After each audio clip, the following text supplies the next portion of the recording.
एक आदमी ने एक बार उठाया और अपने बैग से वॉस्प का नेस्ट निकाल लिया। फिर उसने उसे एयर कंडीशन वेंटिलेशन में रख दिया। इस आदमी का नाम बेन था और वो एक बाउंटी हंटर था।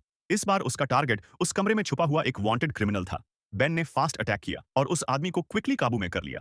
लेकिन जैसे ही उसने उसका चेहरा देखा, उसे समझ आ गया कि उसने गलत आदमी पकड़ लिया है। अचानक असली वांटेड क्रिमिनल ने मौका देखकर अटैक कर दिया। उसने बेन का सिर पकड़ा और उसका सूट काट दिया। बेन का बॉडी कमरे के एक हिडन कंपार्टमेंट में छुपा दिया गया।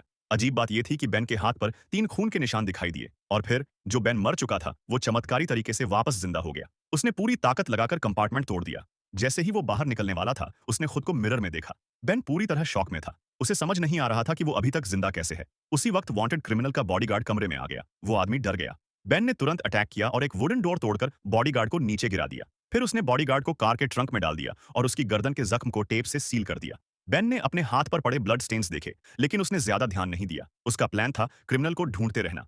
ड्राइव करते वक्त बेन को कुछ गड़बड़ लगी। उसने टेप हटाई और देखा कि उसकी गर्दन का जख्म अपने आप हील हो रहा था। जब तक वो घर पहुंचा, जख्म पूरी तरह ठीक हो चुका था। सच जानने के लिए बेन ने वांटेड क्रिमिनल को ढूंढने का फैसला किया। सिक्वाया के जरिए उसे क्रिमिनल की हाइडिंग लोकेशन मिल गई। बेन ने शॉटगन लेकर क्रिमिनल के घर में घुसपैठ की। बेन को देखकर क्रिमिनल पूरी तरह स्टंट रह गया। बेन ने क्रिमिनल और उसके अकॉम्प्लिसेस को चेयर से बांध दिया। उसी समय घर के बाहर कुछ आवाजें सुनाई दी। बेन जल्दी से एक रूम में छुप गया, लेकिन जो इसके बाद हुआ वो बेन के लिए पूरी तरह शॉकिंग था।